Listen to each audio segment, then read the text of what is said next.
भूर्भुवः स्वः तत्सवितुर्वरेण्यं भर्गो देवस्य धीमहि धियो यो नः प्रचोदयात्।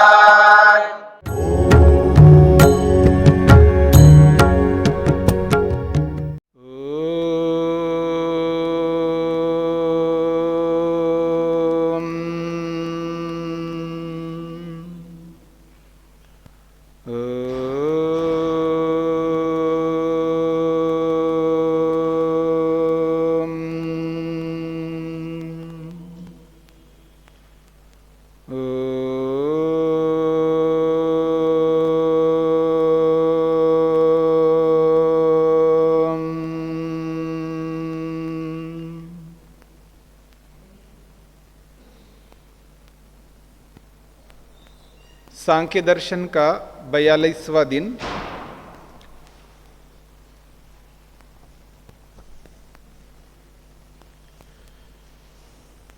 पिछले प्रसंग में असाधनानुचिंतनम बंधाय भरतवत, इसको लेकर के हमने विचार किया है। जो मुक्ति के साधन नहीं है, मोक्ष के साधन नहीं है, विवेक को उत्पन्न करने के साधन नहीं है, जो योगाभ्यास के अनुकूल साधन नहीं है, जो हम नित्य प्रति ध्यान करते हैं, संध्या करते हैं, उसके अनुरूप साधन नहीं है, उन विषयों का यदि विचार विमर्श चलता रहे मन में, तो न तो ध्यान हो पाएगा, न संध्या हो पाएगी, न कभी भविष्य में विवेक वैराग्य उत्पन्न होगा, न मोक्ष में आगे गति बढ़ पाएगी। मोक्ष के लिए गति बढ़ानी हो, विवेक वैराग्य को उत्पन्न करने के लिए आगे बढ़ना हो, संध्या को, ध्यान को उचित रूप में करने की इच्छा रखना हो, तो जो उसके विरुद्ध विचार है, उसके विरुद्ध विषय है, उनका चिंतन करना, उन पर विचार करना, उनके लिए समय लगाना अत्यंत घातक है। इसलिए कह रहे हैं यहाँ पर असाधन अनुचिंतनम, जो साधन नहीं है उनका विचार करना बंधन का ही कारण बनेगा, बंधन में ही फंसते जाएंगे, कभी उससे उभर करके ऊपर उठ करके आगे बढ़ नहीं पाएंगे, जैसा कि भरत मुनि के समान।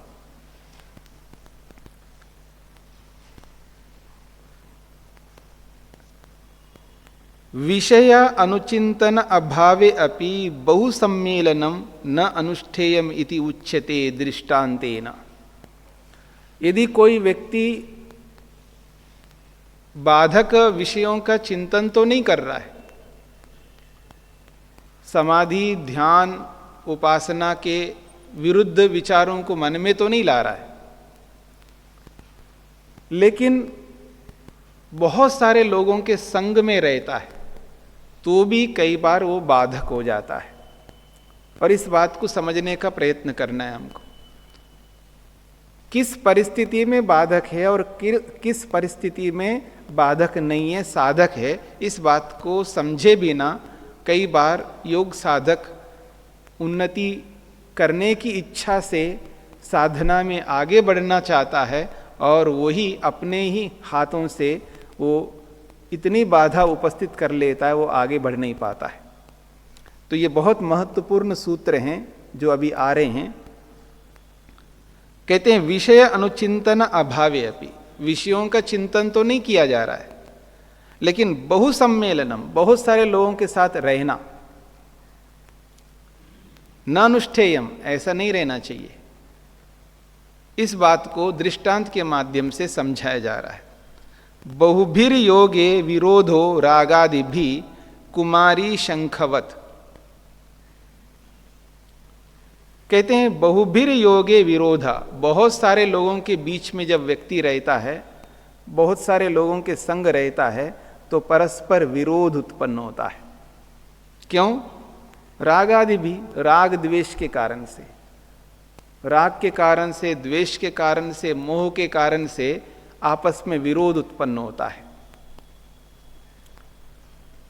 यदि जब बहुत सारे लोग मिलकर के रहते हैं तो निश्चित बात है राग द्वेष मोह उत्पन्न होता ही होता है। उस राग द्वेष मोह के कारण से परस्पर विरोध उत्पन्न होता है, और उस विरोध के कारण से व्यक्ति जिस उद्देश्य को लेकर के आगे बढ़ना चाहता है वो उद्देश्य पूरा नहीं हो पाता है, वहीं रुक जाता है। उदाहरण दिया है कुमारी शंखवत, कुमारी के पायल के समान। बहुभिर जनैः सह संगे सम्मेलने विरोधः कलहो जायते। बहुत सारे लोगों के संग में रहते हैं, बहुत सारे लोग मिलकर के रहते हैं, तो परस्पर विरोध कलह उत्पन्न होता है। तेषु रागद्वेषादि भी भावैर्वर्तमाने। क्यों विरोध उत्पन्न होता है उनमें परस्पर? तो कहते हैं उनमें राग द्वेष मोह आदि जो है ये भाव उनके अंदर वर्तमान रहता है। सारे लोग जो है वो ऐसे होते हैं, कोई राग से ग्रस्त है, कोई द्वेष से ग्रस्त है, कोई मोह से ग्रस्त है। तो राग द्वेष मोह से ग्रस्त वो लोग होने के कारण से उनकी संगति में जब व्यक्ति रहता है तो परस्पर विरोध उत्पन्न होता है। वर्तन्ते ही जनेषु रागद्वेषादयः, क्योंकि मनुष्यों में ये राग द्वेष आदि तो होते ही हैं, तस्मात् विरोधः संभाव्यते, इसलिए विरोध की संभावना हमेशा बनी रहती है। यथा उदाहरण से समझा रहे हैं, कुमारी चरणगता शंखा भूषण विशेषा परस्परम संवृश्य झनत कुर्वन्ति भृशम शब्दायन्ते त्रुट्यन्ति च। कहते हैं जैसे कुमारी चरणगता, किसी कुमारी के चरण में, पाँव में शंख जो विद्यमान रहते हैं, जो पायल में लगे रहते हैं ना, पायल लगाते हैं ना पाँव में, भूषण विशेषा, वो आभूषण विशेष है जिसको आप पायल बोलते हो। परस्परम संवृश्य, जब वो कुमारी, वो लड़की जब चलने लगती है, आना जाना करती है, तो झन झन झनत झन झन ऐसा आवाज आता रहता है, छन छन ऐसा कुछ ना कुछ आवाज आती रहती है ना। तो वही कह रहे हैं झनत कुर्वन्ति, वो झन झन छन छन कुछ ना कुछ अलग अलग प्रकार की आवाजें निकलती रहती है। और भृशम शब्दायन्ते, और बहुत अधिक शब्द भी करते हैं, लोगों को पता लगता भी है कोई आ रही है, ठीक है ना। और त्रुटियंती, और जब बहुत ज़्यादा झनझन छन छन करते हैं तो बीच बीच में वो टूट भी जाते हैं, जो गोल गोल से होते हैं ना, परस्पर टकरा करके टूटते भी हैं। तद्वत, उसी के समान बहुत सारे लोगों के बीच में व्यक्ति रहता है और राग द्वेष तो सब में रहता ही है, विरोध होता है तो टूट जाते हैं, द्वेष पैदा करते हैं, अलग होते हैं, नाराज होते हैं, मुंह बना लेते हैं, मुंह फेर लेते हैं, और बहुत सारे नाटक करते रहते हैं। होता नहीं होता है। तस्माद् विवेकी न बहुभी सम्मेलनम न कार्यम, इसलिए विवेकी व्यक्ति को बहुत सारे लोगों के बीच में नहीं रहना चाहिए। इसको थोड़ा समझने का प्रयत्न करिएगा। ये किस व्यक्ति के लिए बात कही जा रही है, ये प्रमुख बात है। यदि आप ये कहने लग जाए कि जी मैं अकेला, बहुत सारे लोग आप में से कहते जी मेरे को जो साधना करनी है, मेरे को दिक्कत होती है, मेरे को परेशानी होती है, मैं अकेला रहना चाहता हूँ, ठीक है ना। क्या करोगे अकेले रह करके? पता कैसे चलेगा आपका? जो व्यवहार आप करोगे, किसके साथ व्यवहार करोगे, किसके साथ अहिंसा का पालन करोगे, किसके साथ सत्य का पालन करोगे, किसके साथ अस्तेय का पालन करोगे, किसके साथ ब्रह्मचर्य का पालन करोगे, किसके साथ आप अपरिग्रह का पालन करोगे, कैसे करोगे अकेले रह करके? नहीं जी, दूसरी बात वो बहुत होती है, अनुकूल नहीं होते हैं, परेशानी होती है, व्यवधान उत्पन्न करते हैं, ये है वो है। ठीक है, अकेले रहो, कोई उन्नति नहीं कर पाओगे, याद रखना, उन्नति नहीं कर सकते। इसलिए सबके बीच में रहना ही चाहिए। किस व्यक्ति के लिए बात हो रही है? अभ्यासी व्यक्ति के लिए बात हो रही है। अभ्यासी व्यक्ति के लिए बात हो रही है। जहां शिक्षण होता है, प्रशिक्षण होता है, वहां पर आप अकेले रह करके नहीं कर सकते। अभी तो आपका शिक्षण चल रहा है, प्रशिक्षण चल रहा है, विद्या अध्ययन का काल चल रहा है, विद्या पढ़ रहे हैं आप लोग। विद्या पढ़ते हुए अकेले रहने की बात मत करो। ये आवश्यक है, जो व्यक्ति अकेले रहता है वो वैसी उन्नति नहीं कर सकता जैसी उन्नति समूह में रह करके विद्या अध्ययन के काल में कर सकता है। ये बात व्यक्ति को समझ में नहीं आती है। अपने अपने पूर्व के ऐसे आग्रह रखता है व्यक्ति, उस आग्रह के कारण से वो जैसी उन्नति करनी चाहिए, जितना आगे बढ़ना चाहिए, वो नहीं कर सकता है। क्योंकि अकेला तो अकेला होता है, कोई देखने वाला तो नहीं होता है। भगवान का तो अलग बात है, क्योंकि भगवान के प्रति उनकी वैसी श्रद्धा हो, इतनी बड़ी उन्नति हो, तो वो ऐसी बात ही नहीं करेगा। मेरी बात को समझना है। भगवान के प्रति ऐसी श्रद्धा हो, उसके अंदर ऐसी निष्ठा हो, ऐसा प्रेम हो, वो ऐसी बात नहीं करेगा कि जी मैं अकेला रहना चाहता हूँ, मेरे को ये चाहिए वो चाहिए। ऐसी बातें वो कभी नहीं कर सकता। क्यों? क्योंकि उसका मन हमेशा सिद्धांत पर चलता है। जैसा सिद्धांत कहता उसके अनुसार अपने आप को ढालने का प्रयास करता है, उसके अनुरूप चलने का प्रयास करता है। मोटी भाषा में कहूँ, वो नखरे नहीं करता फिर वो व्यक्ति, जी मेरे को इसमें अनुकूलता है, जी मेरे को इसमें ये अधिक सुविधा है, जी ये मेरे को ऐसा करना है, जी ये सब बातें किनारे पे रखता है। वो केवल सिद्धांत को देखता है, सिद्धांत क्या कहता है, नियम क्या कहते हैं, उसके अनुसार चलता रहता है व्यक्ति। क्योंकि प्रशिक्षण चल रहा है, आपने प्रशिक्षण ले लिया, सब कुछ हो गया है, अब आपको कोई शिक्षा लेनी नहीं है, सब आपने जान लिया है। अब आपको केवल उस जाने हुए का अभ्यास करना है, तब तो आप अकेले रह सकते हो। लेकिन अभी तो सीख रहे हो, शिक्षण काल में आप अकेले रहने की बात करते हो, यह संभव नहीं है। इसलिए प्राचीन शिक्षा प्रणाली में सब एक साथ रहने का विधान है, गुरु के कुल में रहने का विधान है। मेरी बात समझ रहे? गुरु के कुल में रहने का विधान है, सबको एक साथ रहने का विधान है। इसलिए अपनी अपनी बातों को लगा करके व्यक्ति फिर वो वैसी उन्नति नहीं करता है। कई बार व्यक्ति के अंदर स्वार्थ आ जाता है, तो उससे ऊपर उठने की बात है। यहां पर क्या कहना चाहते हैं? अभ्यास के परीक्षण के बाद अभ्यास जो कर रहा है, अभ्यास भी तो भीड़ में, तो तभी तो पता चलेगा उसका अभ्यास का। क्या भीड़ में जब अभ्यास करेगा जी, उसके तभी तो उसके अभ्यास का पता चलेगा। अब परीक्षण कर लिया उसने सबके बीच में, हाँ, और अभ्यास अकेले में कर रहा है, अभ्यास का तो उसका तभी पता चलेगा उसके भीड़ में। नहीं, आप कहना क्या चाह रहे हैं? आप ये कहना चाह रहे अकेले रहना चाहिए ये कहना चाह रहे हैं, सबके बीच में रहना चाहिए ये कहना चाह रहे हैं? मैं ये कहना चाह रहा हूँ, अगर अकेला ही रहना है तो फिर वो उसका अभ्यास के लिए आप कह रहे हैं कि अभ्यास के लिए अकेला रहना चाहिए। जो अकेला रहने का भी प्रसंग आ रहा है कि भीड़ से अलग रहना चाहिए अभ्यासी व्यक्ति को, तो अभ्यासी व्यक्ति का पता कैसे चला कि अभ्यास कर रहा है? अभ्यास तो सबके बीच में ही हो सकता है ना जी। नहीं, अभ्यास भी सबके बीच में होता है, सीखना। मेरा प्रश्न ये था, आपने सबके बीच में रह करके अभ्यास कर लिया, लोगों के साथ व्यवहार करके, अब अकेला रह करके जो विशेष अभ्यास होता है वो अकेले में रह करके होता है। अभ्यास अलग अलग प्रकार के होते हैं ना, एक ही स्तर का अभ्यास नहीं होता है ना। मेरी बात समझ रहे हैं? नहीं समझ में आ रहे हैं ना, क्योंकि अभ्यास के प्रकार भी होते हैं ना, अभ्यास के प्रकार होते हैं।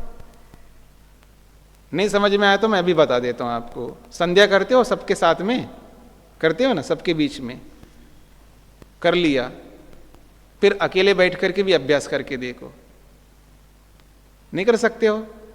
सबके बीच में कर ही रहे हो, आपको थोड़ा ध्यान ज़्यादा करना है तो अकेले बैठ करके ध्यान करके देखो, वो भी एक अभ्यास है। वहाँ कैसे चलता है, वहाँ तो सब लोग मंत्रोच्चारण कर रहे हैं, सबके साथ चल रहे हैं, वो एक अलग अभ्यास हो गया। और अकेले बैठ करके भी फिर आप अभ्यास कर रहे हो, वो भी तो एक अभ्यास होता है। तो अभ्यास के स्तर अलग अलग होते हैं। तो प्रारंभिक व्यक्ति को अकेला रह करके नहीं करना चाहिए, वो सबके बीच में रह करके सबके साथ चलता वही करना चाहिए। उसमें जो उन्नति होती है वैसी उन्नति अकेले में नहीं हो सकती। बहुत कुछ आपने सीख लिया, समझ लिया है, सबके साथ व्यवहार भी कर लिया है, सबके साथ जोड़ लिया, फिर भी अकेले को बहुत कुछ अभ्यास करना पड़ता है।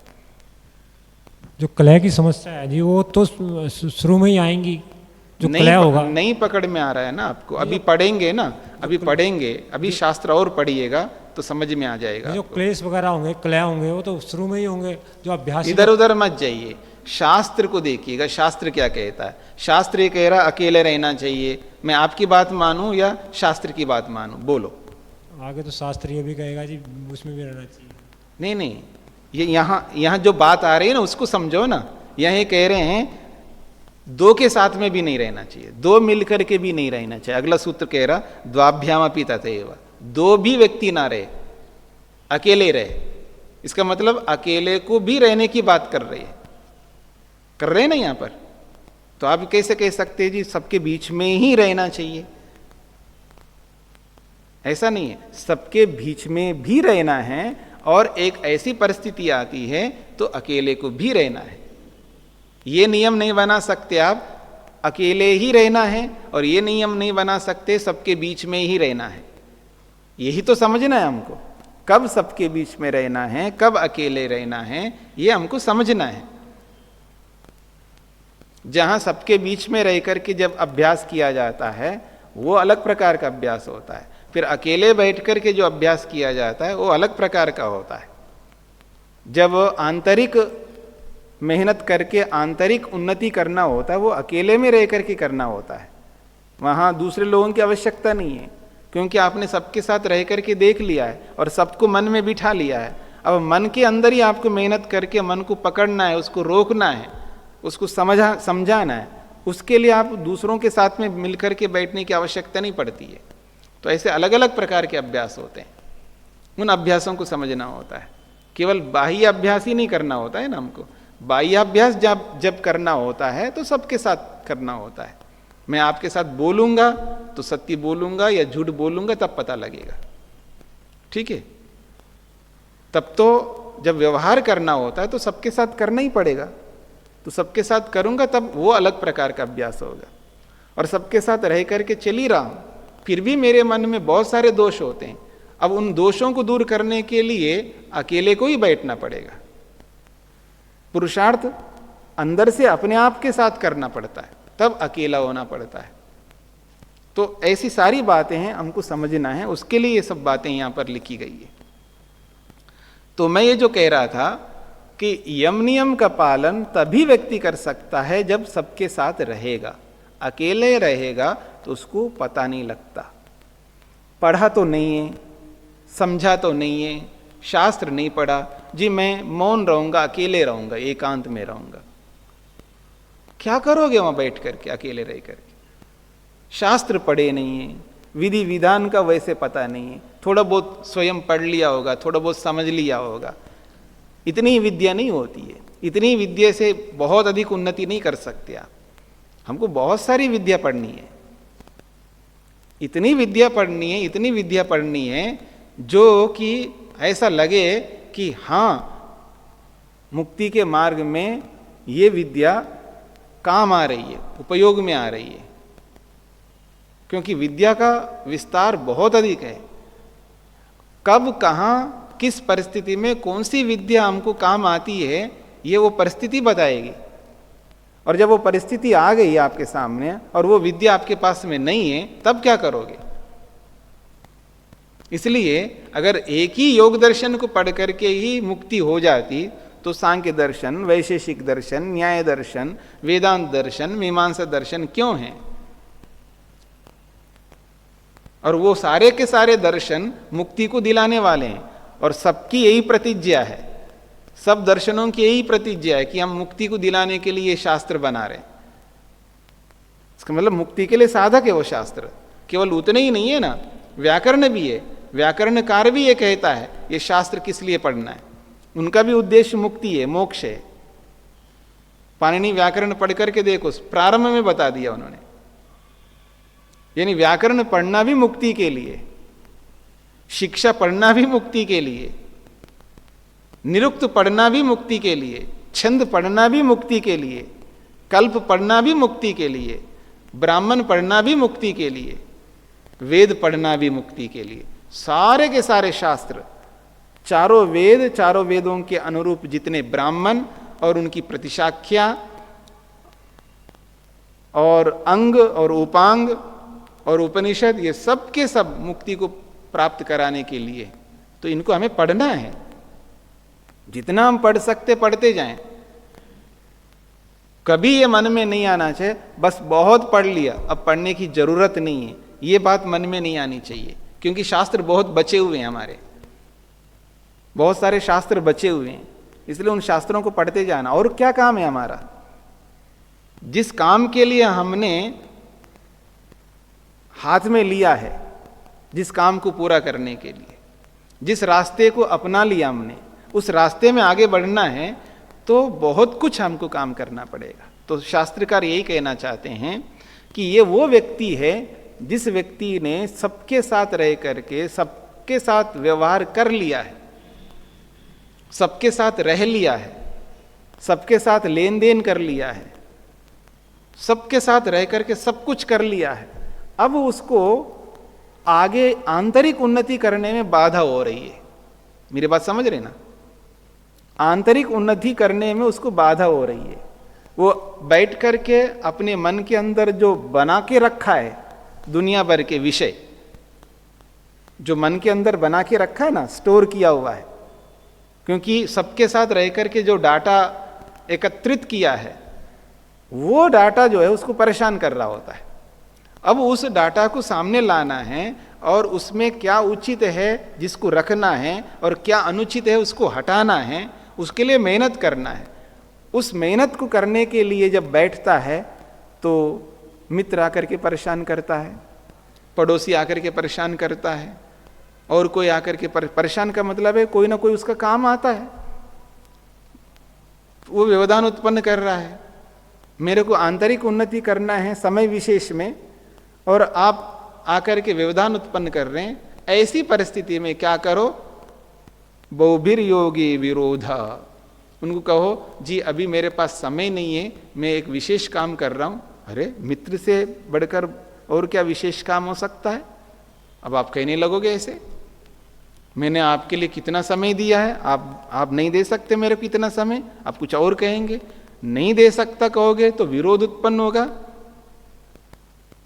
राग बढ़ेगा या द्वेष बढ़ेगा या मोह बढ़ेगा, कुछ ना कुछ होगा। तो ये सब परिस्थितियां उत्पन्न होती है। तो उस परिस्थिति विशेष में हमको एकांत में जाना होता है। एकांत में जा करके उस आंतरिक उन्नति के लिए कुछ मेहनत करना पड़ता है, और वो कर लिया फिर वापस आ जाना है। फिर वापस आकर के फिर दूसरा व्यवहार करो जो बाकी बचा हुआ है।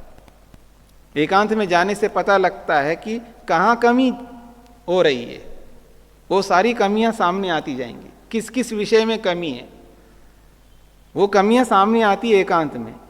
फिर उन कमियों को दूर करने के लिए फिर सबके साथ आओ, फिर उन कमियों को सबके साथ व्यवहार में पूरा करो, फिर जाओ, फिर एकांत में बैठो। इस तरह हमको करना पड़ता है। मेरी बात पकड़ में आ रही है? सूत्रार्थ लिखिएगा।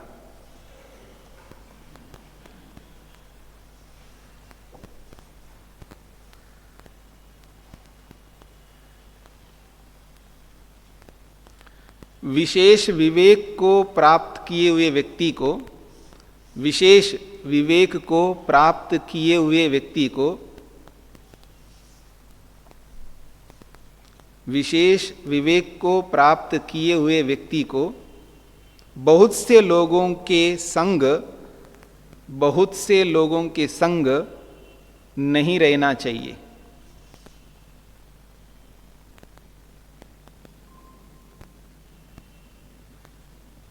बहुत से लोगों के संग नहीं रहना चाहिए,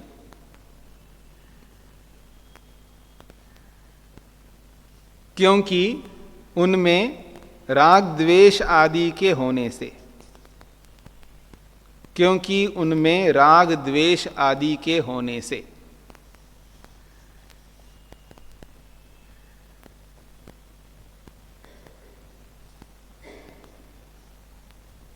कुमारी के पायल के समान, कुमारी के पायल के समान।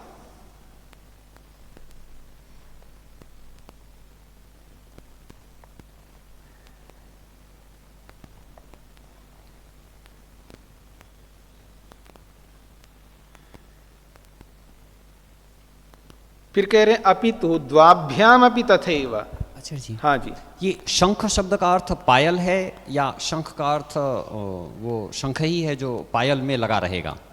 जो पायल के अंदर जो रहता है ना, तो घुंघरू, यानी घुंघरू। शंख का अर्थ घुंघरू हो गया। घुंघरू, घुंघरू। और ये व्यवहार में भी प्रयोग होता है क्या, या होता था क्या? जैसे पुराने शास्त्रों में या पुरानी कथाओं में इस प्रकार से शंख शब्द का अर्थ घुंघरू के रूप में हुआ है या उद्घोषक के रूप में हुआ है? शंख शब्द, शंख शब्द का कहीं भी उपयोग घुंघरू के रूप में हुआ है क्या, मतलब होता रहा है क्या? हाँ हाँ हुआ है ना जी। कह रहे हैं द्वाभ्याम अपि तथैव। यदि दो व्यक्ति भी साथ में रहते हैं ना, जब विशेष आंतरिक उन्नति करने के लिए व्यक्ति उद्यत रहता है, तो द्वाभ्याम अपि तथैव, दूसरा व्यक्ति भी साथ में है ना, तो भी बाधक होता है। ठीक है ना, कोई खांस रहा है, हम बैठे हैं ध्यान में, हम बैठे हैं कुछ आंतरिक उन्नति के लिए, कोई दरवाज़ा खोल के आ रहा है, बैठ रहा है, चलने की आवाज़ आ रही है, और भी बहुत सारी समस्या उत्पन्न कर रहा है व्यक्ति, छोटी मोटी बाधाएं उत्पन्न कर रहा है। मतलब वो बाधा देने के लिए नहीं उत्पन्न कर रहा है, अब उसको उठना है, आना है, जाना है, बैठना है, कुछ ना कुछ कर रहा है, तो वो बाधक बन रहा है। दूसरा, पत्नी जो है शांति से बैठ करके ध्यान करने के लिए चाह रही है, और पतिदेव जो है महाराज आकर के कुछ ना कुछ ऐसे करने लगता है और पत्नी को बाधा पहुंचा देता है। यह पतिदेव जो है बैठ करके शांति से कुछ करना चाह रहा है, और पत्नी जो है वो भोजन बनाने लग गई, या कुछ और कुछ करने लग गई, और कुछ करने लगी। तो कई बार ऐसी समस्याएं उत्पन्न होती है कि एक कुछ करना चाह रहा है तो एक कुछ उसमें बाधक बन जाता है। अगर पति कुछ करना चाह रहा है तो पत्नी बाधक बन जाती है, और पत्नी कुछ करना चाह रही है तो पति बाधक बन रहा है। कई बार ऐसा हो जाता है। इसलिए समन्वय ऐसा होना चाहिए, दोनों करे उस समय, ऐसी स्थिति उत्पन्न करो। एकता का मतलब, पति पत्नी का मतलब, एक साथ रहने का मतलब ऐसा करो, जो काम मैं कर रहा हूं उस समय आप भी वही काम करो। मेरी बात समझ में आ रहा है ना? क्योंकि वो वक्त जो है सबके लिए एक जैसा होता है ना। ध्यान करना है तो ध्यान तो सबके लिए होता है, केवल पति के लिए ध्यान होता है, पत्नी के लिए नहीं होता, ऐसा तो है ही नहीं है। या पत्नी के लिए ध्यान होता है, पति के लिए नहीं होता, ऐसा तो है ही नहीं है। जब ध्यान करना है तो दोनों के लिए होता है, दोनों को उन्नति करनी है, दोनों को आगे बढ़ना है, दोनों को मेहनत करना है, तो दोनों करो ना। तो फिर व्यवधान क्यों होगा? व्यवधान नहीं होगा। फिर घर बनाओ तो कम से कम 2 कमरे तो हो, घर बनाओ तो कम से कम 2 कमरे तो हो। एक कमरे में पति बैठ जाए, एक कमरे में पत्नी बैठ जाए। भगवान से मिलने के लिए दोनों साथ जाकर के नहीं मिल सकते, याद रखना। हाँ भगवान से मिलना हो, दोनों साथ मिलकर के नहीं जा सकते, हर जगह साथ नहीं जा सकते हो। खाने के लिए साथ जा सकते हो, आने में साथ जा सकते हो, कुछ देने में साथ कर सकते हो, सब जगह साथ करो। लेकिन भगवान से मिलना हो तो वहां साथ नहीं मिल सकते हो आप। वहां तो अकेले क्यों होना, अकेले ही होना पड़ेगा, केवल होना पड़ता है। कैवल्य का मतलब ही यह है कि केवल हो जाना, अकेला होना है, कोई साथ जाने वाला नहीं है। साथ कोई नहीं जा सकता, अकेले को ही जाना पड़ेगा। इस बात को ध्यान में रखते हुए जब ध्यान का समय आ जाए, या यज्ञ का हवन करने का समय आ जाए, या और कोई ऐसा प्रसंग आ जाए, चिंतन करने का समय आ जाए, स्वाध्याय करने का समय आ जाए, तो सब उसी काम में लग जाए। यानी पति पत्नी विशेषकर उस काम में लग जाए। स्वाध्याय कर रहे हो तो दोनों स्वाध्याय कर रहे हैं, हवन कर रहे हैं तो दोनों बैठ करके हवन कर रहे हैं, ध्यान कर रहे हैं दोनों कर रहे हैं, तो अपना अपना करना है, अपना अपना करना है। और इतना सामर्थ्य होना चाहिए अपना अपना कर सके आप। अच्छे कामों के लिए इतना सामर्थ्य निकालना पड़ता है व्यक्ति को। इसलिए कभी सुनो ना, माता सीता अपना अग्निहोत्र कर रही है, श्री रामचंद्र अपना अग्निहोत्र कर रहे हैं। द्यो शान्तिरन्तरिक्षं शान्ति पृथिवी शान्तिरापः शान्तिरोषधयः शान्तिः वनस्पतयः शान्तिर्विश्वे देवाः शान्तिर्ब्रह्म शान्ति सर्वं शान्ति शान्तिरेव शान्ति क्षमा शान्तिरेधि। ॐ शान्ति शान्ति शान्तिः।